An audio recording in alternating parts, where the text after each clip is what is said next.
what all types of cases that you deal with? जब कोई भी अननेचुरल डेथ, सुसाइड, होमिसाइड या accident, electric current लग गया, रोड ट्रैफिक एक्सीडेंट हो गया, बच्चा छत से गिर गया, इन केसेस में बॉडी नेक्स्ट ऑफ द किन को बिना ऑटोप्सी के हैंडओवर नहीं की जाती। आपके पास रेप और सेक्सुअल असॉल्ट केसेस भी आते हैं? तो 13-year-old फीमेल, इसको डिहाइड्रेशन था और लूज स्टूल्स थे और इसको हॉस्पिटल लेके आए, वहाँ पर इसकी डेथ हो गई। आईओ ने ऐसे ही चलते चलते बोला कि मैम देख लीजिए पेरेंट्स भाग गए हैं छोड़ के, तो सेक्सुअल असॉल्ट भी हो सकता है। So when we started the autopsy, मुझे वो 13 साल की बच्ची लगी नहीं विद द बॉडी डेवलपमेंट। क्या रेप और सेक्सुअल असॉल्ट केसेस के लिए भी कोई स्पेशलाइज्ड सेंटर है इंडिया में? अब हमारे स्पेशली गवर्नमेंट हॉस्पिटल्स में we have this Sakhi centre और we call it as one stop centre. Okay. पहले क्या होता था, बेचारे किसी के साथ सेक्सुअल असॉल्ट हुआ है, वो पहले या तो पुलिस स्टेशन जाएगा, फिर पुलिस उसको इमरजेंसी में लेकर आएगी, या फिर वहाँ पर जो विक्टिम होती थी बेचारी, उसको पूरे हॉस्पिटल में घूमना पड़ता था। तो it was traumatising. Now one stop centre में she doesn't have to go anywhere. जो आपको लगता है कि एक सेक्सुअल असॉल्ट विक्टिम को चाहिए उस टाइम पर, love, care, treatment, legal aid, accommodation, सब कुछ उसे वहाँ मिल रहा है। डीएनए प्रोफाइलिंग और क्या क्या केसेस में मदद करती है? आप सोचते हैं हॉस्पिटल में बच्चे बदल गए, लेजिटिमेसी के इतने इश्यूज हैं, ये किसका बच्चा है। क्राइम सीन्स पर जहां आपने एक विक्टिम और अक्यूज्ड का डीएनए मैचिंग दिखाया, वो एकदम से अक्यूज्ड कन्विक्ट हो जाता है। मास डिजास्टर्स हो जाते हैं, ट्रेन एक्सीडेंट्स हुए या कोई प्लेन क्रैश हो गया जहाँ पर आधा कुछ इधर पड़ा है, आधा कुछ उधर पड़ा है। सो यहाँ पर भी डीएनए हमारी बहुत हेल्प करता है। अगर कोई क्रिमिनल क्राइम करने के बाद पूरी की पूरी क्राइम साइट ही जला दे, तो क्या ऐसे केसेस भी सॉल्व किए जा सकते हैं? ग्रूसम मर्डर्स, शॉकिंग एक्सीडेंट्स और दिल दहलाने वाले सेक्सुअल असॉल्ट केसेस। आप सभी का स्वागत है to our very first forensic special episode, which is all about crime, murders, investigation and justice to the dead. आज के हमारे स्पेशल गेस्ट हैं डॉक्टर नेहा गुप्ता, जो कि इंडिया की one of the most experienced forensic expert हैं। She is the assistant professor in the department of forensic medicine in Maulana Azad medical college. और ये एपिसोड होने वाला है all about crime and investigation. इसको एंड तक ज़रूर देखना, क्योंकि हमने इसमें डिस्कस किया है कि apart from all the technical advancements in the forensic medicine, ऐसा क्यों है कि high profile cases remain unsolved. अगर आपको क्राइम की दुनिया में, फॉरेंसिक की दुनिया में इंटरेस्ट है, तो ये एपिसोड आपके लिए बना है। And I will let you soak in the entire conversation. Please put your earplugs together for an extremely interesting and रोमांचक एपिसोड।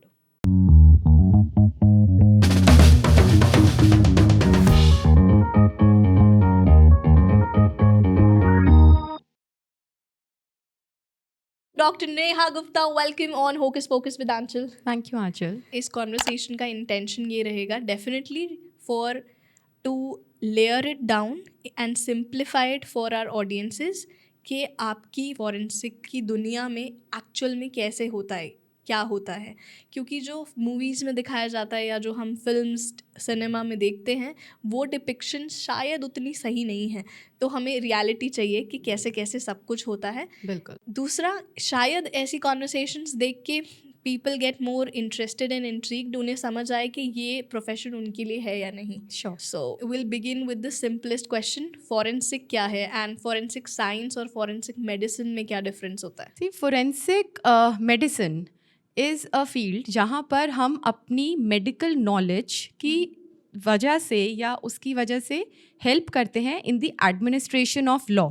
हम लीगल लोगों को हेल्प करते हैं, पुलिस को या कोर्ट को, जजेस को, टू गिव पाथ, उनकी इन्वेस्टिगेशन कहाँ जानी चाहिए और कोर्ट का क्या फ़ैसला होना चाहिए, किसने क्राइम किया है, किसने क्राइम नहीं किया है, हम किसको एक्सक्लूड कर सकते हैं, हम किसको एक्सक्लूड नहीं कर सकते हैं, वो सब चीज़ें। यहाँ पर आ जाते हैं murder cases, murders, rape cases, accidental also, कोई भी डेथ। सी, डेथ होने के 3 मैनर होते हैं। Okay. That is suicide, homicide. Homicide is killing of one person by another, एक ने दूसरे को मारा, और एक है एक्सीडेंट।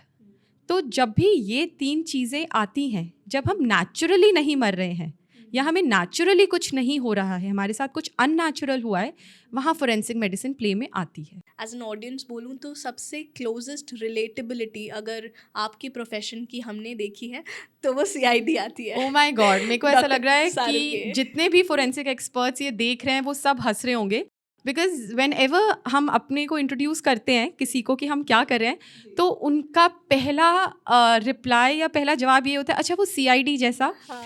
तो मुझे उन्हें ये कहना पड़ता है कि ये एक हमारी प्रोफेशन को एक कॉमिक रोल में देखने जैसा है, Okay. Right? May be it's comedy of forensic medicine and forensic science. उसमें जो एक डॉक्टर हैं वो पोस्टमार्टम्स भी कर रहे हैं, वो एविडेंसेस की जांच भी कर रहे हैं, वो सब कुछ कर रहे हैं, और वो इस तरह से बता रहे हैं कि इतनी बारीकी से चीज़ें नहीं बताई जा सकती हैं जितनी बारीकी से वो बताते हैं कि ये ऐसे ही है और ये डेथ 10 मिनट पहले हुई है या ये डेथ रात को एग्जैक्ट 12 बजे हुई है। हम नहीं बता सकते, हम हर एक चीज़ का एक रेंज देते हैं। ये विद इन 4 आवर्स हुआ होगा, ये 6 to 8 आवर्स में हुआ है, ये विद इन 12 आवर्स में हुआ है, ये 12 to 24 आवर्स में हुआ है। But if somebody would ask me, ma'am ये रात के 12 बजे या 12:15 पे हुआ है, then of course that my science has some restrictions and limitations, वो नहीं possible that है। is an exaggerated version, Exaggerated version। Body लेटी है, सब उस पे लगे हुए हैं और सब अपनी राय दे रहे हैं। ऐसा नहीं होता है, बट उन्हें ऐसा दिखाना इसलिए पड़ता है बिकॉज ऑफ कोर्स उन्हें भी अपने ऑडियंस को सर्व करना है। तो अगर वो बहुत टिपिकल वे में सब कुछ दिखाएंगे तो वो उतना मसाला क्रिएट नहीं कर पाएंगे। तो इस वजह से even I don't mind that, ठीक है। Okay, I got that. तो basically what you are trying to say is कि फॉरेंसिक भी डिपार्टमेंट्स अलग अलग हैं। जो लोग इन्वेस्टिगेट करते हैं, Yes. जो लोग क्राइम साइट्स पे जाते हैं, वो अलग हैं। Definitely. जो लोग फिर लेबोरेटरी में उन्हीं सारे एविडेंसेस को चेक करते हैं, वो अलग हैं। एंड फिर आपकी पैकेजिंग एंड सीलिंग। तो पूरे प्रोसेस को जानने से पहले आपसे ये पूछना चाहूँगी कि what all types of cases that you deal with in your career? See, as I told you, I come into picture, or my field come into picture जब कोई भी अननेचुरल डेथ होती है। और अननेचुरल डेथ सुसाइड, होमिसाइड या accident. Suicide hanging या poisoning, कुछ खा लिया, ठीक है। होमिसाइड मर्डर्स तो वी ऑल नो वो कितने तरह के हो सकते हैं, रेयरेस्ट ऑफ द रेयर से लेके नॉर्मल। एक चीज़ होती है culpable homicide not amounting to murder, जहाँ पे हम किसी को मारना नहीं चाह रहे हैं पर बेचारा गलती से मर गया। फॉर एग्जाम्पल, इसका बहुत अच्छा एग्जाम्पल था सिद्धू जी का। उन्होंने कुछ नहीं किया था, एक रोड रेज का केस था जहाँ पर उन्होंने गुस्से में सिर्फ एक थप्पड़ मारा था। ऑब्वियसली हम थप्पड़ किसी को जान से मारने के लिए नहीं मार रहे होते हैं, लेकिन कुछ 1-8% लोग होते हैं जो बहुत सेंसिटिव होते हैं। We have vagal receptors in our body, अगर वो हिट हो जाएं कहीं किसी भी वजह से तो वो सेंसिटिव लोगों की वेगस नर्व स्टिमुलेट हो जाती है एंड वेगस नर्व हार्ट को रोकती है। तो जब हार्ट रुक जाएगा तो हम कार्डियक अरेस्ट में चले जाते हैं एंड वी डाई। तो ये एक तरीका है जहाँ पे हम मारना नहीं चाह रहे बट पर्सन मर जाता है। So this is culpable homicide not amounting to murders. तो ये एग्जाम्पल्स हैं। और एक्सीडेंट्स, आए दिन कहाँ एक्सीडेंट्स नहीं हो रहे हैं। इलेक्ट्रिक करंट लग गया, रोड ट्रैफिक एक्सीडेंट हो गया, बच्चा छत से गिर गया, फॉल फ्रॉम हाइट हो गई, एक्सीडेंटली किसी भी वजह से किसी की डेथ हो जाती है। So this is all medico legal. और यहाँ पर इन केसेस में आर लीगल सिस्टम सेज कि पुलिस इन्वेस्टिगेशन होती है for the cause of death और अटॉप्सीज इम्पॉर्टेंट है। यहाँ पे बॉडी नेक्स्ट ऑफ द किन को बिना अटॉप्सी के हैंडओवर नहीं की जाती है। कोई भी ऐसा केस होगा तो पोस्टमार्टम तो होगा। बट जैसे आपने ये कैल्पेबल होमिसाइड बोला, राइट, उसका एक मुझे रेफरेंस याद आया। एक मूवी थी आयुष्मान खुराना की, एक्शन हीरो करके। उसमें वो दोनों लड़के एक फाइट में होते हैं एंड वो जस्ट उसको पुश करता है, जस्ट हल्का सा पुश करता है और वो लड़का गिरता है पीछे एक स्टोन पर and it was an accident. Yes, but it was क्योंकि वो डर गया कि मेरे हाथ से अब ये मर गया है तो फरार हो जाता है। तो ये भी प्रूव किया जा सकता है। बिल्कुल, बट ये अटॉप्सी में प्रूव नहीं हो सकता। सी, अटॉप्सी में तो cause of death head injury ही आएगा। ये सर्कमस्टेंशियल है। सर्कमस्टेंशियल एविडेंसेस होते हैं जहाँ पर आई विटनेसेस हों, सीसीटीवी कैमराज हों, या लोगों ने देखा हो कि भाई उसने बस एक धक्का दिया था, बैलेंस बिगड़ा है, उसने ऐसा कुछ नहीं किया था कि उसने उसको जानबूझ के धक्का दिया ताकि उसका सर फूटे और वो मरे। ये सब कोर्ट में आर्ग्यूमेंट्स के टाइम पे काम आता है। यहाँ पर हम इतनी हेल्प इसलिए नहीं कर पाएंगे बिकॉज वो सर्कमस्टांसेस हैं, culpable homicide not amounting to murder. क्योंकि आई थिंक सिद्धू जी को भी इतना टाइम जस्टिस के लिए इसीलिए लग गया क्योंकि उनको इस टाइम ये प्रूव करने में टाइम लग गया कि my intentions were absolutely clear, it was just a road rage, it was a provocation. और प्रोवोकेशन में कुछ गलत हो जाए उसके लिए आप किसी को फांसी नहीं देते। हमारे यहाँ पे भी फांसी rarest of the rare cases में दी जाती है। So this is not rarest of the rare, this is not even homicide. Culpable homicide अलग चीज़ है, मर्डर अलग चीज़ है। मर्डर हम तब कहते हैं जब आपके प्योर इंटेंशंस और नॉलेज हो वो चीज़ करने के, आप उसके लिए प्लानिंग करो, आप पूरी बिठाओ चीज़ अपनी कि I want to kill this person like this, और ये डेफिनेटली मैं ऐसे करूँगा तो ये मरेगा। एक्सीडेंटली कुछ हो जाना या आपने कोई ऐसी इंजरी की जिसकी वजह से शायद उसको मेडिकल ट्रीटमेंट मिल जाती तो वो ना मरता, जैसे कि पुलिस वालों ने भागते हुए किसी के ऊपर पैर पे गोली चलाई। एक आम थॉट है कि पैर पे गोली चलाने से यूजुअली कोई मरता नहीं है, लेकिन वी एज डॉक्टर्स नो कि अगर पैर पे हम गोली चला रहे हैं और वो हमारी किसी आर्टरी को हिट कर जाती है और ब्लीडिंग से डेथ हो जाती है, so this is culpable homicide not murder. The police definitely is shooting but not for killing, right? So this is punishable homicide but not murder. Murder is when police had intention, knowledge, planning, everything to kill the person. और उसमें फिर police पैर पे गोली नहीं चलाती है, फिर पुलिस छाती या पेट में हम कुछ ऐसा कर रहे हैं जो कि एक कॉमन नॉलेज है कि ये करेंगे तो इससे डेथ होगी ही होगी। और culpable homicide not amounting to murder, हम कुछ ऐसा कर रहे हैं जिससे डेफिनेटली डेथ नहीं होती है बट गलती से हो गई है। तो ये सब चीज़ें अलग हैं, ये लीगल टर्म्स हैं basically. If you can share few of the cases from your own experiences. सी ऐसे तो हम इतना ट्रेंड हो जाते हैं कि शायद आपके लिए जो बहुत इंटरेस्टिंग हो मेरे लिए वो रूटीन हो, लेकिन कुछ मेरे लिए भी कुछ ऐसा इंटरेस्टिंग था कि मैंने मौलाना Azad medical college just join किया था और एक केस मेरे पास सब्सिक्वेंट ओपिनियन के लिए आया था। Okay. उसमें ऐसा था कि अ पर्सन डाइड, कोई दाल की फैक्ट्री थी, दाल पैक करने की फैक्ट्री। Okay. वो उसमें आई थिंक किसी दाल के जहाँ पे उनका दाल का स्टोरेज होता है that is in tons and quintals में जितना होता है, तो शायद वो दाल के नीचे आके वो दब गया या क्या हुआ, आई डोंट नो। उसकी बॉडी पे बहुत सारी इंजरीज थी और कुछ बहुत स्पूरियस सी हिस्ट्री थी। आई could not make out, it was a board basically, I had my colleagues also working with me on that case. तो मतलब मुझे समझ नहीं आया क्या है ये। और मैंने फ्रैंकली कभी हम अब हर चीज़ हम नहीं देखते, तो मुझे नहीं पता कि दाल की पैकिंग की फैक्ट्री में होता क्या है। तो यहाँ पर हमने इन्वेस्टिगेटिंग ऑफिसर से रिक्वेस्ट किया कि सर हमें वो जगह देखनी है जहाँ पर ये मिसहैप हुआ है, सो दैट वी कैन कोरॉबरेट कि इसकी बॉडी पे जो इंजरीज हैं और इसका जिस भी तरह से डेथ हुई है हम उसको कोरॉबरेट कर सकें एक बारी। So when I went there, to my surprise, हमें लगता है हमें पता ही नहीं होता है, मतलब दाल पैक करने के लिए दाल पूरा ग्राउंड फ्लोर से लेके सेकंड फ्लोर तक उनका पूरा एक स्टोरेज टैंक जैसा होता है which is some tons and tons, okay, उस पे दाल भरी हुई होती है। और नीचे आप सोच रहे हो अगर आपको टॉप ऑफ द दाल के जाना है तो आपको सेकंड फ्लोर पे जाना पड़ेगा, और ग्राउंड फ्लोर पे एक टनल या फनल शेप्ड ओपनिंग है जहाँ से वो उसको खोलते हैं तो दाल नीचे आती है और वो उसे पैक कर करके और पैकेट्स में बनाते चले जाते हैं। ठीक है।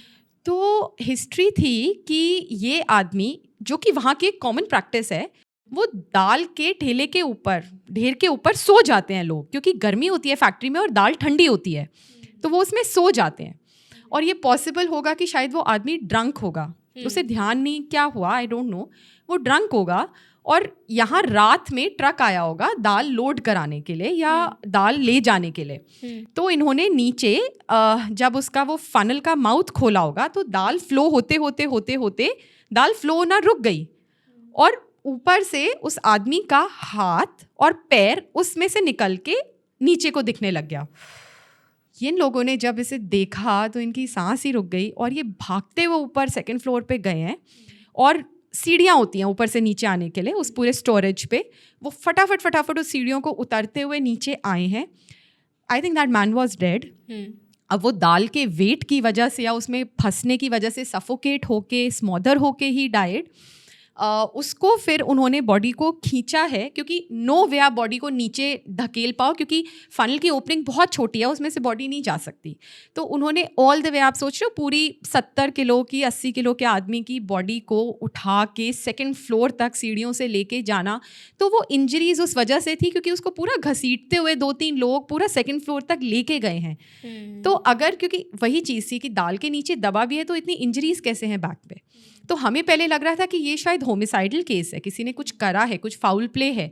बट बहुत चीज़ें साफ होती हैं जब आप एक क्राइम सीन विजिट करते हैं। वहाँ आप देखते हैं कि चीज़ें कितनी जाइजेंटिक और ह्यूज हैं और क्या हुआ होगा। वहाँ आप आई विटनेसेस से बात करते हैं, तब आपको पता चलता है कि फाइन जो हम ऑटोप्सी में देख रहे हैं वो इस वजह से हुआ है। इसलिए मैंने आपसे कहा कि autopsy do play an important part two से कि डेथ कैसे हुई होगी, बट कभी कभार सर्कमस्टेंशियल एविडेंसेस हमारे लिए ज़्यादा मैटर करते हैं।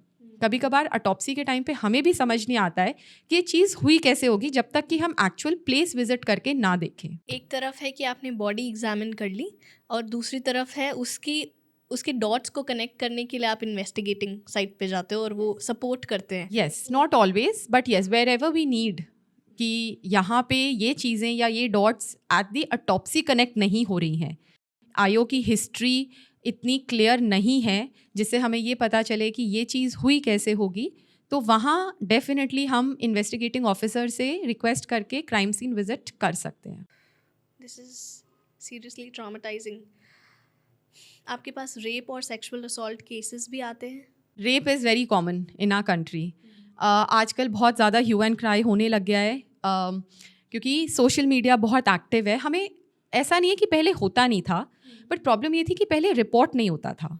क्योंकि ये एक सोशल स्टिग्मा है, एक ट्रॉमा है, लोग निकल के नहीं आना चाहते हैं। लोगों को लगता है जो हो गया सो हो गया, एटलीस्ट आगे की लाइफ ख़राब ना हो। लोग जानते हैं हमारा लीगल सिस्टम कैसा है और कितना लंबा है और कितनी वेटिंग है और इसमें कितनी प्रताड़ना है हर एक इंसान के लिए जो उस चीज़ से जुड़ा हुआ है। तो पहले ना लोगों को इतना पता चलता था, ना इसकी इतनी रिपोर्टिंग थी और ना ही मीडिया का इतना ह्यू एंड क्राई था। आज हमें हर छोटी चीज़ पता चलती है। Rapes have been everywhere every time, nothing new, but definitely rape cases आते हैं। एंड मैं ज़्यादातर डील करती हूँ रेप विद मर्डर्स को, जहाँ पे सेक्सुअल असॉल्ट हुआ और उसके बाद मर्डर हुआ। तो डेफिनेटली जो बॉडी पुलिस को या घर वालों को मिलती है वो स्पूरियस सर्कमस्टेंशियल तरीके से मिलती है। उसमें तो डेफिनेटली ऑटोप्सी होती है एंड उसमें ऑटोप्सी या कॉज ऑफ डेथ के साथ साथ हम वो सब कुछ करते हैं जहाँ पर हमें एक रेप एग्जामिनेशन के लिए करना होता है। सेफ किट होती है which is basically evidence collection kit for sexual assault victims.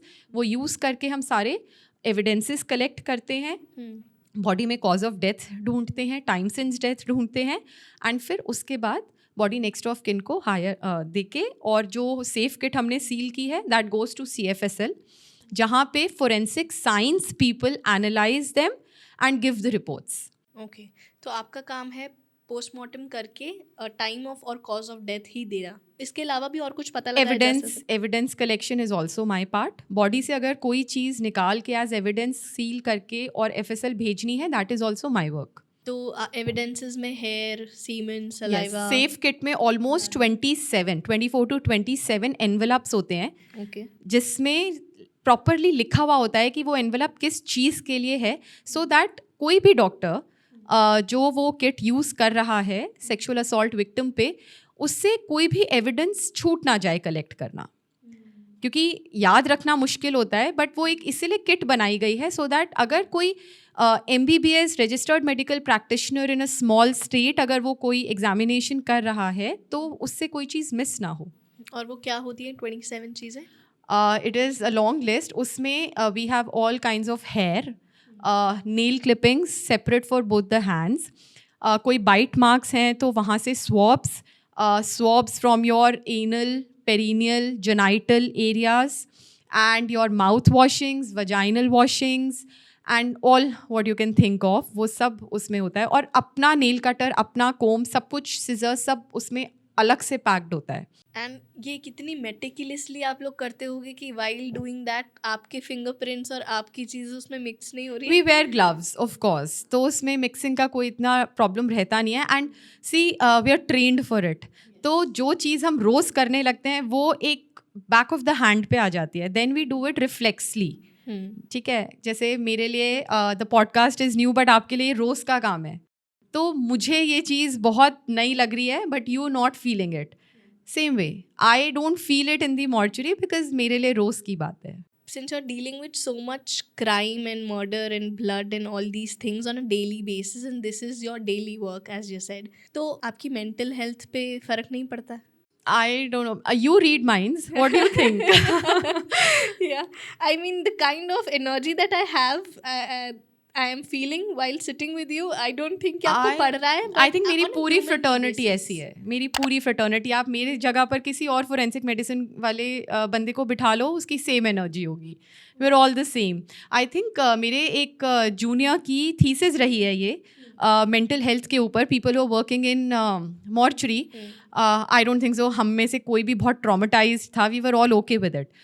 May be because हम उस हिसाब से ट्रेंड हैं। जब हम MBBS भी करते हैं तो क्या छूटता है, सब कुछ तो हम करते ही हैं। जब हम शुरू ही करते हैं एनाटमी में, पहली ट्रेनिंग कैडेवर से स्टार्ट होती है, तो वहाँ से जो हम करना शुरू करते हैं, then human bodies become an everyday thing for us. Autopsies, second year subject है, forensic medicine is a second year, third year subject in MBBS। तो हम वहाँ से autopsies देखना शुरू करते हैं, करते नहीं हैं पर देखना शुरू कर देते हैं। और उसके बाद फिर गायनेकोलॉजी में पोस्टिंग्स होती हैं, साइकाइट्री में पोस्टिंग्स होती हैं, सर्जरी में पोस्टिंग्स होती हैं। तो ये सब कुछ इतना रूटीन हो जाता है कि कुछ अलग नहीं लगता। ह्यूमन बॉडी से रिलेटेड कुछ भी चीज़ अजीब नहीं लगती। कोई क्राइम भी हो गया है किसी के साथ, कुछ भी हो गया है, आप किसी भी दिल्ली गवर्नमेंट के या दिल्ली के बड़े हॉस्पिटल की इमरजेंसी में बैठ जाओ एक रात, ठीक है, आप वहाँ हर तरह की चीज़ देख लोगे। रोड ट्रैफिक एक्सीडेंट से, हेड इंजरीज से, गायनी, मेडिसिन, सब कुछ आपको एक ही रात में देखने को मिल जाएगा। मेरे को तो लगता है आपका भी आधा डर निकल जाएगा अगर आप 2 दिन किसी हॉस्पिटल की इमरजेंसी में चले जाओगे तो।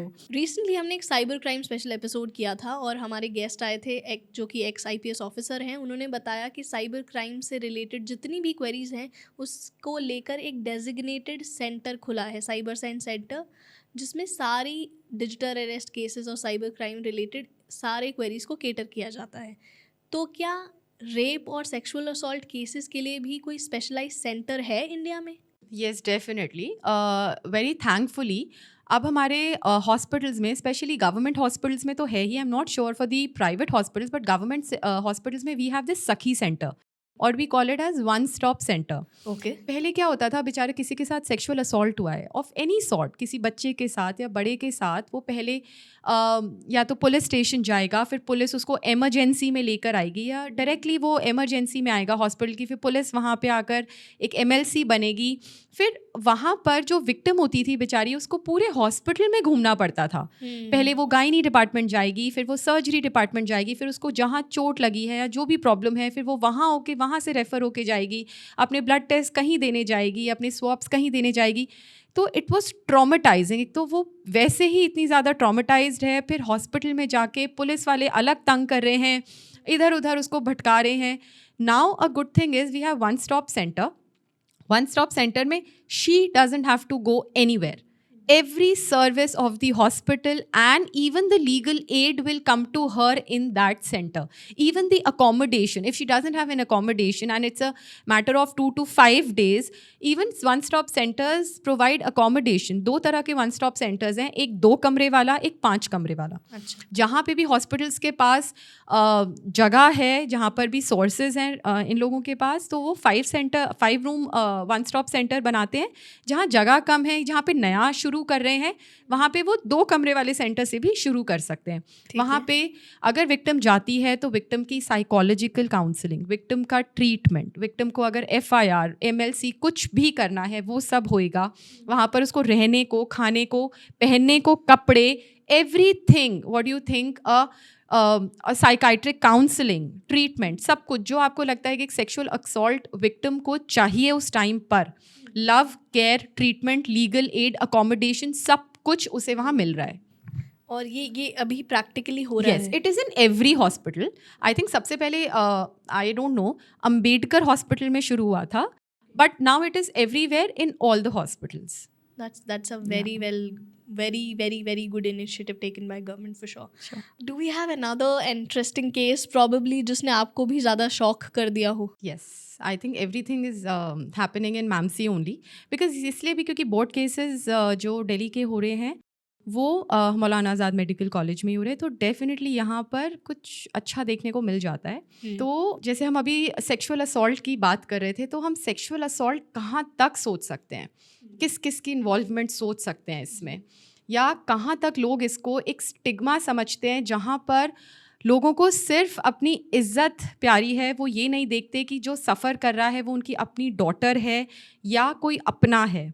सो I was very casual on that day. ऊपर डिपार्टमेंट में कॉल आया, नीचे एक बोर्ड केस है, तो it was me and two of my colleagues. हम लोग नीचे गए, 3 लोगों का बोर्ड होता है, 3 डॉक्टर्स का जी। तो there was this investigating officer who was sitting. History आई 13-year-old फीमेल एंड इसको हिस्ट्री ये थी कि इसको डिहाइड्रेशन था और लूज स्टूल्स थे और उसकी वजह से, और अनीमिया भी था, उसकी वजह से ये बेहोश हुई और इसको हॉस्पिटल लेके आए, वहाँ पर इसकी डेथ हो गई। तो मुझे लगा कि शायद डिहाइड्रेशन और लूज स्टूल्स की वजह से हाइपोवॉल्यूमिया हो गया या क्या, मतलब इट वाज, मेरे को कुछ बहुत अजीब नहीं लग रहा था उस टाइम तक। फिर उसके बाद आईओ ने ऐसे ही चलते चलते बोला कि मैम देख लीजिए, पेरेंट्स एब्सकॉन्डिंग हैं तो सेक्सुअल असॉल्ट भी हो सकता है, यू नो, बिकॉज एब्सकॉन्डिंग का मतलब पेरेंट्स भाग गए हैं छोड़ के, क्योंकि पेरेंट्स ही लेकर आए थे इसे हॉस्पिटल, और जब ये वहाँ मर गई तो पेरेंट्स भी हमें को ट्रेस नहीं हो रहे हैं।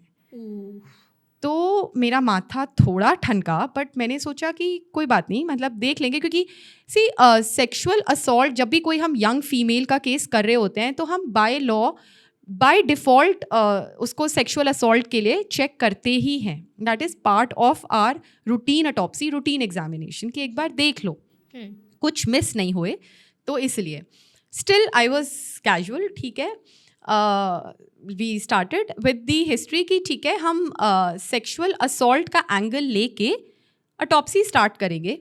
सो when we started the autopsy, मुझे वो 13 साल की बच्ची लगी नहीं विद द बॉडी डेवलपमेंट, लेकिन एज 13 साल ही थी। तो मैंने कहा चलो कोई बात नहीं, आजकल लड़कियां जल्दी बड़ी हो जाती हैं, मीनाक्षी आजकल जल्दी हो रही है बच्चों में, तो ठीक है, हो सकता है। उसके बाद when we checked her for assault, there were kind of injuries in her private parts. तो हमारा माथा ठनका कि नहीं यार, ये सेक्सुअल असॉल्ट है, इंजरी सेक्सुअल असॉल्ट जैसी हैं। तो we started preparing our safe kit. तो जब भी आपको लगता है या डाउट है कि सेक्सुअल असॉल्ट का केस है, तो आप एक सेफ किट डेफिनेटली आप रखते ही रखते हो उसमें एज एविडेंस। तो वी स्टार्टेड डूइंग इट। फिर उसके बाद आई नोटिस दैट चलो मीनाक्षी जल्दी हो गई है, बट ब्रेस्ट डेवलपमेंट इतना ज़्यादा क्यों है? Because we all are females, we all have grown up, we have seen our bodies, we know कि कौन से, and I'm a forensic expert, मैं रोज़ एज एग्जामिनेशंस कर रही हूँ। मैं 13 साल की बच्ची को इतना डेवलप्ड एक्सपेक्ट नहीं कर रही, जहाँ पर कि उसकी ब्रेस्ट मुझे टैनर 4 या टैनर 5 की क्लासिफिकेशन में नज़र आए। तो मैंने कहा चलो फिर भी। उसके बाद यहाँ पर एक लीनिया नाइगर करके एक चीज़ होती है, जहाँ पे हम कहते हैं जो प्रेग्नेंट फीमेल्स होती हैं उनके अम्बलाइकस से लेके नीचे प्यूबिक सिम्फाइसिस तक एक ब्राउन सी लाइन आ जाती है, that is a part of pigmentation during pregnancy. उस लड़की में वो भी था। अब मैं वहाँ खड़ी हुई हूँ, मैं अटॉप्सी कर रही हूँ, एंड वो अपनी एज से ज़्यादा बड़ी लग रही है, और उसमें मुझे, and I am a mother of 2 kids, मेरे अपने बच्चे हैं, मुझे पता है कि प्रेगनेंसी में क्या चेंजेस होते हैं, और why a mother of 2 kids, I am a doctor, yes I know. तो मेरे साइड में मेरी सीनियर खड़ी थी, मैंने कहा मैम ये कुछ प्रेगनेंसी जैसा तो कुछ नहीं है, ये प्रेग्नेंट तो नहीं है। तो और मैंने उन्हें रीजंस बताए अपना ऐसे सोचने के। तो शी सेड कि हो सकता है, बट कोई बात नहीं, अगर प्रेग्नेंट होगी भी तो व्हेन वील डिसेक्ट तो यूट्रस पता चली जाएगा हमें। तो ठीक है, अभी तक तो हम सेक्सुअल असॉल्ट मान के चल रहे हैं, और मेरी थॉट में है कि ये ऐसी क्यों है एक्सटर्नल एग्जामिनेशन पे, और हम अपने स्वॉब्स एंड ऑल वो जो है वो सब रख रहे हैं। When we opened the abdominal cavity, इतना बड़ा यूट्रस अम्बलाइकस तक, and it was definitely a pregnant uterus. ठीक है, तो ऑल क्वेश्चंस वर सॉल्व्ड। ये केस सी सेक्सुअल असॉल्ट है, 13 साल की बच्ची प्रेग्नेंट हुई कैसे? Definitely it's rape, but it was not, the death is not because of rape, the death is because of criminal abortion. Because जब हमने यूट्रस खोला तो यूट्रस भी बिल्कुल खाली था, there was water, blood and liquid oozing out of the vagina and the uterus. So it was clearly a case of criminal abortion which was happening at the home. वहाँ पर कुछ नहीं, लड़की को ज़्यादा ब्लीडिंग हो गई होगी या कुछ कॉम्प्लिकेशंस हो गई, तो पेरेंट्स को लगा हमारे हाथ से बात निकली है, वो उसको भागे हॉस्पिटल लेके, बट जब तक वो हॉस्पिटल पहुँची तब तक she died because of bleeding and haemorrhage.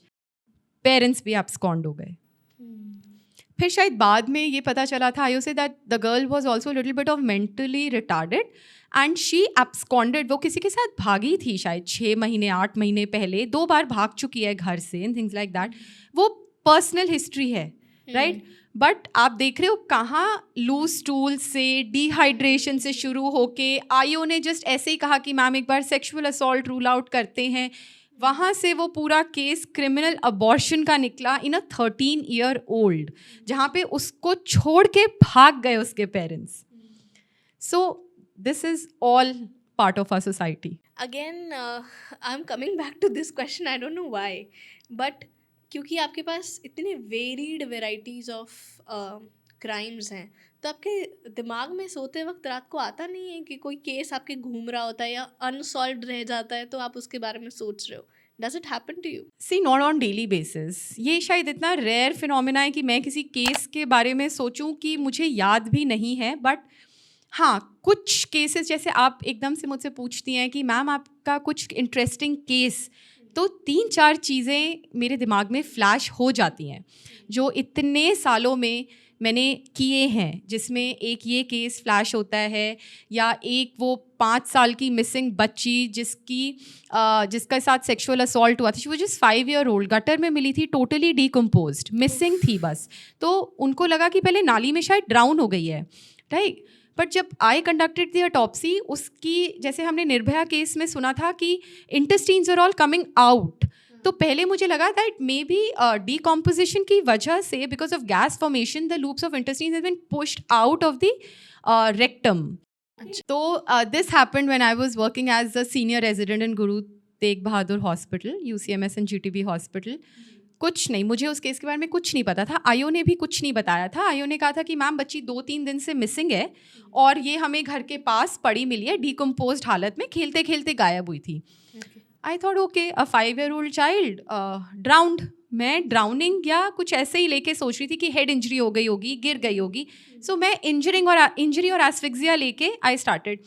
फिर मैंने जब केस देखा तो I could see intestines down, बाहर आती हुई नीचे से।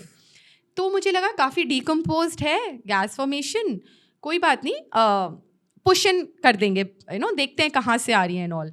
फिर जब मैंने और अच्छे से देखा, मैंने कहा यार ये रेक्टम से तो नहीं आ रही है, ये तो इंजरी है, they are coming out from the vagina. और बॉडी इतनी डिकम्पोज थी that I could not, because of the gas pressure and everything, I could not push them back into the abdominal cavity. So we opened the abdominal cavity and we pulled up the intestines from the abdominal cavity while doing the autopsy. तो जैसे ही intestines से वो सारा area clear हुआ, I could see sexual assault on a 5-year-old. And it was so bad, it was like छोटे बच्चों में injuries ज़्यादा होती हैं, तो सब कुछ ही I was... So it was clear in front it was of very clear in front of me that what has happened. So I did all my duties, safe kit, whatever, and the cause of death in that case I think was asphyxia. अब गले पे दबाने से या मुंह पे, छोटे बच्चों को किल करना भी बहुत ईजी होता है क्योंकि वो फाइट बैक नहीं कर सकते, तो उनका गला दबाना या उनके मुंह और नाक पे हाथ रख के उन्हें स्मॉदर कर देना बहुत ईजी होता है। और यूजुअली छोटे बच्चों में किलिंग होती भी इन्हीं वजह से है, होमिसाइडल स्ट्रैंगुलेशन या थ्रॉटलिंग या स्मॉदरिंग, इसी वजह से। तो उसमें फिर सारा रूटीन विसरा रखा गया मेरी तरफ से, पूरी सेफ किट रखी गई, उसके प्रॉपर कपड़े मैंने सील करे, उसकी बॉडी पे कोई इंजरीज नहीं थी, which I remember because it's very long time back, but still that case is right in front of my eyes when I am telling you that. तो yes, I did my part. I don't remember that मैंने उस case को आगे follow up किया, आई don't no क्या हुआ उस case का। So basically somebody sexually assaulted, मारा, गले दबा कर और फिर गटर में फेंका। हम कितनी पुरानी बात कर रहे हैं? 2011-12 से लगा के 14 के बीच की बात होगी। एंड उस समय पे people were very scared, people have started becoming vocal about sexual assault very recently, अभी आकर, और शायद अभी भी रिपोर्टिंग बढ़ी है मगर उतनी नहीं। डेफिनेटली। ऑल्सो मैम, जैसे अभी आपने ये केस बताया, कैसे पता लगता है कि मैनर ऑफ डेथ क्या है? क्योंकि ऐसे भी तो केसेस हो सकते हैं कि किसी ने मारा और फिर फांसी लटका दी, तो हमको देखकर लगता है कि फांसी से मरा है, या फिर मारा और पानी में डुबो दिया कि ये ड्राउनिंग से मरा है, और फिर मारा और रेलवे ट्रैक के आगे फेंक दिया और फिर दिखा दिया कि रेलवे एक्सीडेंट है। तो हाउ डू यू डिटरमाइन कि मैनर ऑफ डेथ क्या है, टाइम ऑफ डेथ क्या है, कि ये रेलवे से नहीं मरा है या फिर इससे तो मरा ही है बट इससे पहले मर चुका है? This is all about our training, this is all about our work, यही तो काम है जी, राइट। चीज़ें जो आप देख रहे हैं, जब तक आपके दिमाग को पता नहीं है आप देखेंगे कैसे, और वो चीज़ें हमें दिखें, इसी के लिए हमारी ट्रेनिंग है, राइट। जैसे आपने कुछ मैजिक ट्रिक्स करी, यू न्यू क्या नंबर आएगा एंड आई वाज स्टन्ड कि आपको कैसे पता है, दैट इज़ योर ट्रेनिंग, ठीक है। इंजरीज देख के आपको एक जैसी लग रही हैं पर मुझे एक जैसी नहीं दिख रही हैं, वो मेरी ट्रेनिंग है। एंटीमॉर्टम वूंड्स जो मरने से पहले हुए हैं और पोस्टमॉर्टम वूंड्स जो मरने के बाद हुए हैं बहुत अलग दिखते हैं। तो अगर ऐसे वूंड्स को हम देख रहे हैं तो बहुत आसानी से बताया जा सकता है, और कभी कभार है कि अगर देखने पे पता नहीं भी चल रहा है, so we can keep a quick sample of those tissues. Microscope के अंदर वो changes of an antemortem wound and a postmortem wound बहुत क्लियरली दिखते हैं। Vital reactions, enzymatic activity, collection of blood, neovascularisation, ये सब चीज़ें हैं जो एंटीमॉर्टम वूंड्स में दिखती हैं। हमें एक चोट लगती है, उस टाइम पर हमारी बॉडी रिएक्ट करना शुरू कर देती है, वहाँ पे लाल हो जाता है, वहाँ पे सूज जाता है, वहाँ पे हमें दर्द होने लगता है, हम वहाँ दवाई लगाते हैं, फिर वो 5 दिन 10 दिन में ठीक हो जाता है। ये सब कुछ चीज़ें तभी होंगी जब हम जिंदा हैं, ये सब चीज़ें हॉल्ट हो जाएंगी जब हम मर चुके हैं। तो यही सब चीज़ें देख के हम बता सकते हैं कि ये जो चोट है ये जब हुई थी तो वो आदमी जिंदा था या नहीं था। उसमें सबसे इंपॉर्टेंट चीज़ होती है एक्स्ट्राविसेशन ऑफ ब्लड, जहाँ पे ब्लड इकट्ठा होता है, हमें जहाँ भी चोट लगती है वहाँ से खून बहना शुरू हो जाता है। लेकिन अगर कोई चोट हमें मरने के बाद लगी है, जब हमारी सर्कुलेशन रुक चुकी है, वहाँ से खून नहीं निकलेगा, वहाँ पे उतना खून इकट्ठा नहीं होगा, वहाँ की स्किन उस तरह से रिएक्ट नहीं करेगी जिस तरह से एक एंटीमॉर्टम जिंदा स्किन रिएक्ट करती है। हमारी स्किन में इलास्टिसिटी है जो मरने के बाद गायब हो जाती है। तो ऑब्वियसली ये तो एक बहुत छोटी सी तरह से मैंने आपको बताया। एंटीमॉर्टम पोस्टमॉर्टम वूंड्स पे तो लॉन्ग क्वेश्चन आता है हमारे पोस्ट ग्रेजुएट के एग्जाम्स में, बिकॉज ये चीज़ बहुत इंपॉर्टेंट है। मार के फेंका, मैक्सिमम लोग या जो भी लोग मर्डर कर रहे हैं या जो भी अक्यूज्ड है वो क्या चाहता है, मैं मर्डर करूं और मैं पकड़ा ना जाऊं। तो उसके लिए वो सबसे पहले मर्डर करने के बाद विक्टिम की आइडेंटिटी डिस्ट्रॉय करने की कोशिश करता है। उसके लिए वो उसके फेस पे एसिड डालेगा या उसको जला देगा या उसको मार के रेलवे ट्रैक पे फेंक देगा या उसको रोड पे फेंक देगा या मतलब उसको क्रश कर देगा कि उसकी आइडेंटिटी ना उभर पाए। तो वहीं पर एंटीमॉर्टम और पोस्टमॉर्टम इंजरीज वो इन्फ्लिक्ट करता है। तो उस तरह से उन इंजरीज को सेपरेट आउट करते हुए कि भाई इसका पहले गला दबाया था और बाद में इसको मारा है, क्योंकि किसी ने किसी को स्ट्रैंगुलेट किया है, किसी ने रस्सी से किसी का गला दबाया है, उसके बाद उसे रेलवे ट्रैक पे ऊपर फेंका है और मैं ऑटोप्सी कर रही हूँ और मुझे उसके गले के ऊपर अच्छे से एक रस्सी का निशान दिख रहा है, तो obviously being a forensic expert मैं समझ जाऊंगी रेलवे ट्रैक एक्सीडेंट में या रेलवे ट्रैक इंजरीज में I would not expect this injuries. हमें जिस तरह का केस होता है उस तरह के केस में हम एक टाइप ऑफ इंजरीज या एक पैटर्न ऑफ इंजरीज एक्सपेक्ट करते हैं। जब भी वो चीज़ डिविएट करती है तो हमारे दिमाग में घंटी ज़रूर बजती है और फिर हम उसको फर्दर एविडेंस कलेक्शन करके और उसका सारा एनालिसिस करके उसको आराम से बता सकते हैं कि इंजरीज पहले हुई हैं कि बाद में हुई हैं. सी 90% ऑफ द टाइम ये पॉसिबल होता है, 10% ऑफ द टाइम डेफिनेटली हम भी फंसते हैं, ग्रे एरियाज हर जगह हैं, but 90% of time we are able to help the investigating officers. अब अगला सवाल ये उठता है कि अगर कोई क्रिमिनल क्राइम करने के बाद पूरी की पूरी क्राइम साइट ही जला दे तो क्या ऐसे केसेस भी सॉल्व किए जा सकते हैं? तो डिस्कवरी पे मैंने एक डॉक्यूमेंट्री देखी थी. उसमें पूरा का पूरा क्राइम सिर्फ एक दांत से ही सॉल्व हो गया था. रियली? यस. बॉडी थी, पूरी की पूरी बॉडी जली हुई मिली थी, कुछ नहीं बचा था. See burn is a, I should not be saying it on the podcast, but burn injuries एक ऐसी चीज़ है जो ऑब्वियसली डिस्ट्रॉय करने में बहुत कमाल है, ठीक है. बट उसमें क्या था, उसका एक जो पीछे वाला थर्ड मोलर, जो हमारा पीछे अक्कल दाढ़ वाला दांत होता है, वो बिल्कुल प्रिजर्व था. दांत की एक सबसे बड़ी अच्छी खासियत ये है कि दांत जल्दी डिकम्पोज नहीं होता. चाहे बॉडी कितनी पुरानी हो जाए, कितनी सड़ जाए, कुछ भी है, आप एक दांत तो उसमें से निकाल ही लोगे, राइट. और दांत के अंदर एक वो डीएनए प्रिजर्व्ड रहता है उसकी पल्प कैविटी में. तो उन्होंने उस बॉडी का, जिसका उनको ये भी नहीं पता चल रहा था कि मेल है कि फीमेल है, कि उम्र क्या होगी इसकी, कहाँ से आई है, क्या है, बस डस्टबिन में गैसोलिन की वजह से वो पूरी एक बिल्कुल जली हुई बॉडी मिली थी उनको. उस एक दांत से उन्होंने डीएनए प्रोफाइल किया. एंड वेस्टर्न कंट्रीज़ में एक सबसे अच्छी बात ये होती है कि उनके पास एक पूरा डेटा बेस होता है डीएनए का. अगर उनको कोई भी कहीं से भी कुछ भी डीएनए मिलता है, वो उसे मैच करते हैं. डीएनए की इंपॉर्टेंस ही तब है जब हम उसे किसी चीज़ से मैच कर पाएँ. अगर मेरे पास हाथ में एक डीएनए प्रोफाइल है, वो किसी काम का नहीं है अगर मैं उसे किसी से मैच नहीं कर सकती हूँ. तो डीएनए का सारा पर्पस ही वही है. तो उन्होंने वो अपना डीएनए उस दांत से निकाल के पहले उस लड़की की आइडेंटिटी ढूंढी. वो कहाँ से आती है, उसका पूरा का पूरा उन्होंने वो ढूंढा.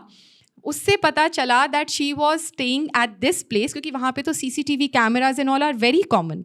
तो यहाँ पे वो रहती है, यहाँ अपने बॉयफ्रेंड के साथ लिव इन कर रही थी. बट लास्ट में मुझे याद है उन्होंने कैसे उस डीएनए से उस लड़की की पूरी जन्म कुंडली निकाल के पूरा क्राइम सॉल्व कर दिया कि उसके बॉयफ्रेंड ने उसको किसी स्कफल में मारा है, मार के जला के उसे बिल्कुल अलग टाउन में डिस्पोज किया है, जस्ट बाय वन टीथ. और अगर वो दांत नहीं होता, आई डोंट थिंक सो कि वो क्राइम सॉल्व हो पाता. दांत से अगर हम कोई चीज़ निकालें तो वो एक पूरा फोरेंसिक ओडोंटोलॉजी की अलग ब्रांच है, right. And it's very interesting. दांतों से कितनी चीज़ें सॉल्व हो जाती हैं. रेप विक्टिम्स की जैसे आप बात करो, मुझे लगता है बहुत फैसिनेशन है आजकल लोगों को सेक्सुअल असॉल्ट केसेस का, उसमें क्या होता है नहीं होता है. विक्टिम के बॉडी पर अगर एक बाइट मार्क है, उस बाइट मार्क की मैचिंग से अक्यूज्ड पकड़ा जाता है. एटलीस्ट उस बाइट मार्क से अगर हम 100% ये ना कह पाएँ कि इसी बंदे ने किया है, कम से कम ये तो कह ही सकते हैं कि डेफिनेटली इसने नहीं किया है. तो जो बेचारा फंस रहा है या जिसने नहीं किया है, एक्सक्लूजन बहुत ईजी है उसमें. और मैच हो जाए 100% तो क्या ही कहने. It's pure magic. Absolutely. All right, it's magic time, everybody. Neha ma'am, welcome on Hocus Pocus with Anshul. Are you excited? Very much. Let's do this. So before we actually begin with the act, I have a little prediction for you. It says last two cards match. Okay. Right? So I will always show this to the camera. This is the prediction that says last two cards match. And we are going to do a little act with ma'am right now. Ma'am, I have this deck of cards with me. And what I'll do is, मैंने यहाँ पर already कुछ cards निकाल कर रखे हैं. Okay. We have 4, 9, King, 7, Queen. Again, I have these similar cards. We have 4, 9, King, 7, and Queen. Right? I will ask you one question and answer me as quickly as possible. Okay. What do you like the most, red or black? Black. Black, okay. Let's do this. You like black the most. Take this and I'll take these cards. What we have to do right now is we have to spell these words. So one by one, we'll start with first word last. I'll try and show you कि कैसे करना है. So I'll do L, A, S and T. Okay. And this is the card that we have. So since the predictions कहती है कि last 2 cards matched, you can give me 1 card over here, right there. Okay. Again, you have a choice कि 2 को spell आप करोगे या मैं करूँगी. आप मुझे बताओ. I'll do that. I'll just spell it then. T W O. And then we keep 1 card down. Again, we have a choice कि cards को spell आप करोगे या मैं करूँगी. आप बताओगे. You do that. Should I do that? Yeah. Okay. C A R D S. Again, we keep this card. You can keep 1 right down there. Yep. Again, match. आप करोगे या मैं करूँगी? आप. आपके पास ये भी चॉइस है कि आप मुझे बोल सकते हो कि M मैंने किया है, A मैंने किया है, T आप चाहो तो कर सकते हो. Okay. Yeah, do it. T C H, and then we keep another card down. And what do we have right now here? Last 2 cards. Are you ready for this? The entire game was actually mostly dealt by you. I gave you a choice कि आप card spell करो या मैं करूँ. Sure. Right? And nothing was in my hands. Let's see this. Oh God. And you know what now? हमको लगता है कि everything is in our control, but it's not. But I think this entire act, ये आपके profession को एक dedication है कि not only this, आपकी investigation इतनी ज़्यादा strong होती है कि not just last cards, every card matches. Here we are. Oh my God. That's This is amazing. Thank you. Very nice. DNA profiling और क्या क्या केसेस में मदद करती है? DNA is a beautiful thing, right? पहले मुश्किल होती होगी लोगों को, आजकल तो हम हर चीज़ के लिए डीएनए पे पलटते हैं कि डीएनए करा लेते हैं, डीएनए मैच कर लो, डीएनए से हो जाएगा. वो आजकल हमारी रोज़मर्रा की ज़िंदगी में इतना कॉमन और इम्पॉर्टेंट हो गया है कि शायद डीएनए के बिना केसेस सॉल्व करना मुश्किल है, या मे बी क्राइम प्रूफ करना. किसी को सज़ा देने के लिए क्राइम बियॉन्ड डाउट प्रूफ करना बहुत ज़रूरी है. And DNA has played a beautiful role in this. जहाँ आपने क्राइम पर विक्टिम और अक्यूज्ड का डीएनए मैचिंग दिखाया, वो एकदम से अक्यूज्ड कन्विक्ट हो जाता है. There is Locard's principle. Locard's principle ये कहता है that whenever 2 bodies come in contact with each other, some or the other DNA material is exchanged between them. एक बॉडी का कुछ डीएनए मटेरियल वहाँ गिरेगा, वहाँ का कुछ डीएनए मटेरियल डेफिनेटली यहाँ पर आएगा. अच्छा, मैंने अभी आपसे हाथ मिलाया. Yes, your DNA is on my hands. I'm sitting on this chair, I'm talking in this mic, my DNA is everywhere. आप कितना भी इसको साफ कर लो, मेरा डीएनए यहीं रहेगा. पकड़ने वाले पकड़ लेंगे. यहाँ हाथ रख के हटा दिया है, my DNA is over here. Really? Yes, and कोई लंबे चौड़े सैम्पल्स की ज़रूरत भी नहीं होती. Nanogram of a sample. हम तो फिर भी ऑटोप्सीज में बहुत सैम्पल्स रख देते हैं. कभी कभार तो लैब वाले बोलते भी हैं, भाई हमें इतना नहीं चाहिए, प्लीज़ कम रखो, हमारे पास रखने की जगह नहीं है. तो उनको सिर्फ इतना सा चाहिए and they are sorted. And DNA तो बहुत जगह काम आता है. आजकल तो आप सुनते हैं हॉस्पिटल में बच्चे बदल गए, लेजिटिमेसी के इतने इश्यूज़ हैं, ये किसका बच्चा है. A pregnant women if she wants to extort money from a rich man, then she would say कि he has sexually assaulted me और ये बच्चा इसका है. करो आप 2 मिनट में डीएनए, क्या जाएगा, ठीक है. या a father is saying that you know in a wedlock that a father is saying this is not my child and the mother is saying this is your child, वो genuinely उसी का बच्चा है, राइट. तो match करो. बच्चे बदल जाते हैं हॉस्पिटल में. लेजिटिमेसी और पटर्निटी के लिए DNA is very good. Crime scenes के लिए डीएनए, जैसे मैंने आपको बताया, डीएनए मिलते ही किसी भी क्राइम को सॉल्व करने के लिए पर्सन की आइडेंटिटी बहुत इंपॉर्टेंट होती है. आपने जहाँ एक विक्टिम की आइडेंटिटी रेस कर ली, राइट, वहाँ पर आप आधा क्राइम सॉल्व कर लोगे. सो वो डीएनए बहुत इंपॉर्टेंट है. मास डिजास्टर्स हो जाते हैं, ट्रेन एक्सीडेंट्स हुए या कोई प्लेन क्रैश हो गया. As a forensic expert, you know, the respect of dead body is very important to us. We kind of pray dead bodies because जैसे cadaver होता है anatomy में, that is our first teacher. तो we say that you know, they're like gods to us because they are teaching us what we know, I'm sitting here because of them. Those dead bodies who've taught me things in my life, right? तो इस वजह से तो respect of dead bodies important होती है. और ऐसे मास disaster में जहाँ पर आधा कुछ इधर पड़ा है, आधा कुछ उधर पड़ा है, तो आप नेक्स्ट ऑफ द किन्स आपकी तरफ देख रहे हैं, रिलेटिव्स आपकी तरफ देख रहे हैं कि we need the bodies of our dead ones. तो आप कैसे दोगे उनको उनकी बॉडीज़, राइट. सो वहाँ पर फोरेंसिक ओडोंटोलॉजी, डीएनएज या जिस भी तरह से बॉडी आइडेंटिफाई कहीं पर भी नहीं हो पा रही है, तो लास्ट में डीएनए रिजल्ट में हम कोशिश करते हैं कि मास डिजास्टर्स में हम प्रॉपर तरह से body in a proper manner, you know, with respect body next of Keynes को हैंड ओवर करें, और जिसकी जो बॉडी है हम उसको वही हैंड ओवर करें. सो यहाँ पर भी डीएनए हमारी बहुत हेल्प करता है. Oof, this is a very, very responsible profession because Yes. you're honoring the dead. Yes, definitely. See, जब तक कोई जिंदा होता है तो हमारी उम्मीदें जिंदा होती हैं, right. Our loved ones are with us. Yes. लेकिन आप उन लोगों के बारे में सोचिए जिनसे मैं डील कर रही हूँ, उनके पास कोई उम्मीद भी नहीं होती है, right. I am dealing with the dead bodies, जहाँ पे मैं उन लोगों को कोई उम्मीद या हौसला भी नहीं दे सकती. सो वो बहुत इमोशनली लेबाइल कंडीशन में मेरे पास आते हैं. सो मैं कोशिश करती हूँ कि लीगैलिटीज़ एक तरफ है, मेरा वर्क प्रोफाइल एक तरफ है, एटलीस्ट मैं ह्यूमैनिटेरियन ग्राउंड्स पे हमेशा उनके लिए सही कर सकूँ या सही करूँ.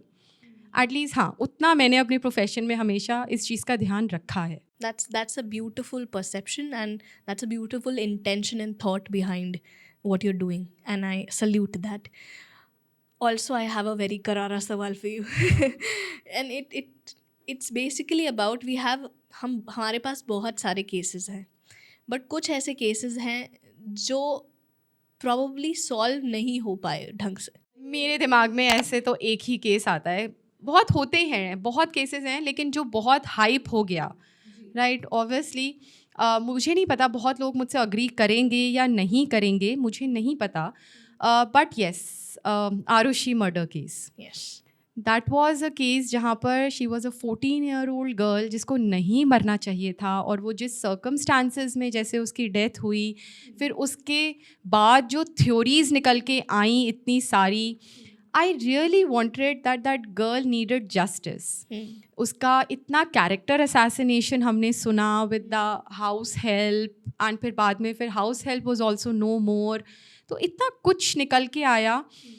उसमें मेरे ख्याल से जो भी हमने डॉक्यूमेंट्रीज़ भी बहुत लोगों ने देखी होंगी, मैं भी उस टाइम पर मैंने भी जितना पढ़ा या मैंने जो डॉक्यूमेंट्रीज़ देखी या मैंने बाद में जो अपने सीनियर्स के इंटरव्यूज़ सुने, उसमें लेके मुझे ऐसा लगता है कि यहाँ पर क्राइम सीन जो ख़राब हुआ वो बहुत इम्पॉर्टेंट चीज़ थी जो मिस हुई वहाँ पे.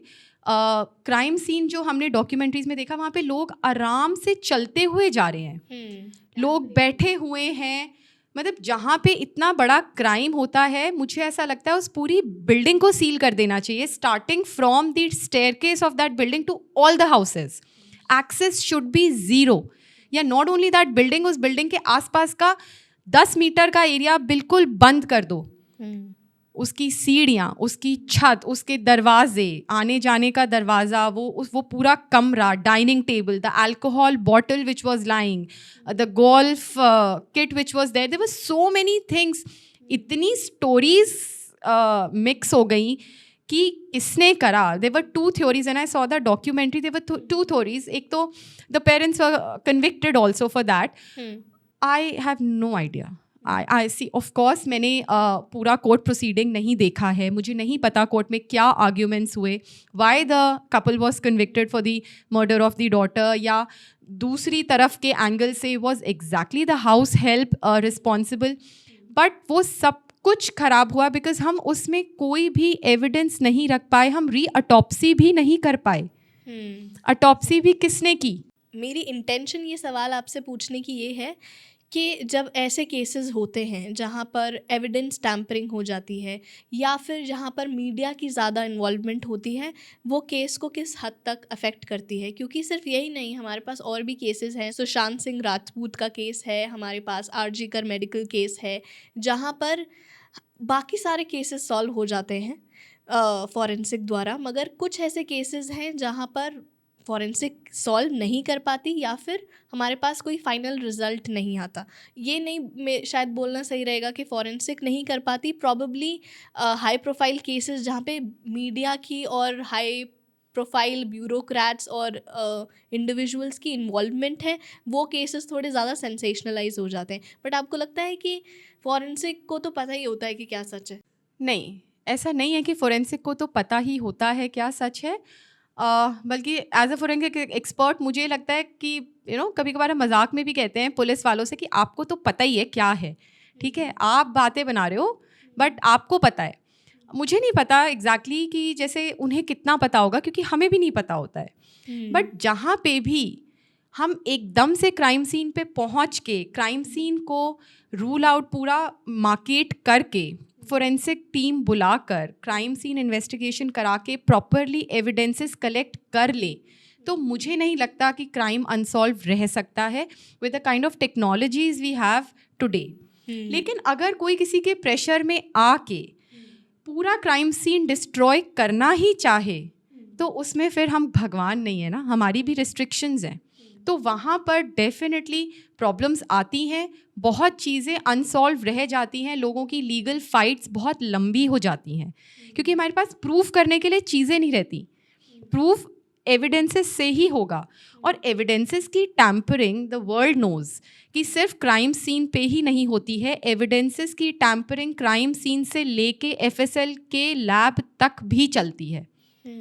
चेन ऑफ कस्टडी कितनी मेंटेन हुई है, जितने लोगों के हाथ में वो एविडेंस जा रहा है उसमें से बीच में से कोई भी अपनी कस्टडी अगर तोड़ दे तो क्राइम सीन से एविडेंस जो कलेक्ट किया है आपने वो टैम्पर हो जाता है। Okay, coming right back to investigation process, ये सारा लेबोरेटरी में आपका प्रोफाइल रहता है, बट जब भी कोई क्राइम सीन कमिट होता है तो उस वहाँ पर कौन सी टीम जाती है? पुलिस ही जाती है इन्वेस्टिगेटिंग ऑफिसर बन के, या फिर और भी फॉरेंसिक के लोग होते हैं वहाँ पर?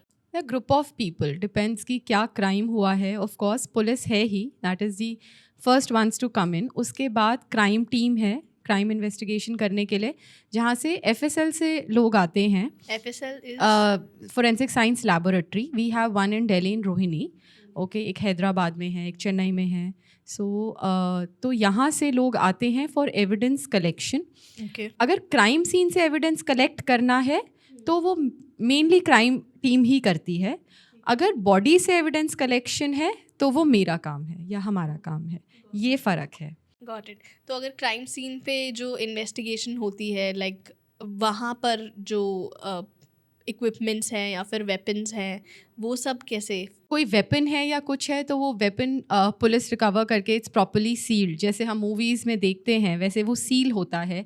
उसके बाद अगर वो वेपन ऑफ ऑफेंस ही है, if the police is saying that, तो वो दो जगह जाएगा। वो पहले तो सील होके CFSL जाएगा for fingerprints, for the study of stains कि उसके ऊपर क्या स्टेन्स हैं, ब्लड स्टेन है, समाइनल स्टेन है या कुछ और है। So that all is done in CFSL and then after that it will come up to me.